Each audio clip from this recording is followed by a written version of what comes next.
हम बात कर रहे हैं हीनता की। इसको विस्तार से समझाने के लिए मैं आपको एक कहानी सुनाता हूं। एक बार पिता पुत्र दोनों साथ मिलकर दूर के शहर में अपना गधा बेचने जा रहे थे। मार्ग में किसी ने कहा कि ये 3 गधों को देखो। अरे भाई, अगर गधा साथ है तो बाप और बेटा पैदल क्यों चल रहे हैं? ये सुनकर बाप ने अपने बेटे को गधे पर बैठा दिया। कुछ आगे जाकर किसी ने कहा कि कमाल का बेटा है भाई, अपने बूढ़े बाप को पैदल चला रहा है।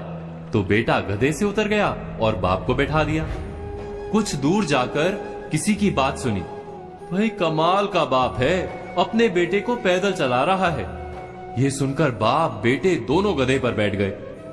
फिर आगे चलकर किसी ने कहा, बेचारे गधे की तो किसी को फिक्र ही नहीं। यह सुनकर बाप बेटे ने तय किया कि हम ही गधे को उठा लेते हैं। जब उन्होंने गधे को कंधे पर उठाने की कोशिश की तो गधे ने भड़क कर लात मारी, दोनों की पसलियां तोड़ दी और भाग गया। हीन भावना से बंधे लोग क्या ऐसे नहीं जीते? कभी कभी हमारे सारे निर्णय लोगों की धारणाओं पर आधारित होते हैं।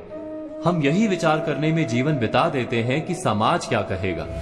अपने जीवन का प्रवाह लोगों की बातें सुनकर बदलते रहते हैं। ऐसी हीन भावना हमें जीवन में सफल नहीं होने देती। क्या ये सत्य नहीं?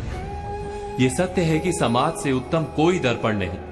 अपने आप का परिचय प्राप्त करने के लिए समाज के दर्पण में पड़ने वाले हमारे प्रतिबिंब को देखना अत्यंत आवश्यक है। किंतु ये भी सत्य है, दर्पण की मर्यादा है कि वो उल्टा चित्र दिखाता है। समाज के दर्पण में दिखने वाले प्रतिबिंब को सीधा करके देखना आवश्यक है। इसका अर्थ क्या होता है? हीन भावना से बंधे लोग सदा ही समाज की बातों के आधार पर निर्णय करते हैं। इससे उलट श्रेष्ठता से बंधे लोग समाज की बात सुनने से बिल्कुल इनकार करते हैं, सिर्फ अपनी ही बुद्धि पर भरोसा करते हैं। दोनों ही क्या भूल नहीं कर रहे? इस भूल का उपाय क्या है? बहुत सरल सा उपाय है। हम जितना समाज के दृष्टिकोण को महत्व देते हैं, उतना ही अपने दृष्टिकोण को महत्व दें। अपनी शक्तियों और मर्यादाओं को जानकर आत्मविश्वास से भर जाएं। स्वयं ही हमारे निर्णय हमारे अपने होंगे और अहंकार से भरे नहीं होंगे।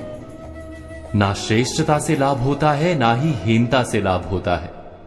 सच्चे आत्मविश्वास से ही जीवन में सुख प्राप्त होता है। इस बात पर मनन, चिंतन, विचार अवश्य कीजिएगा।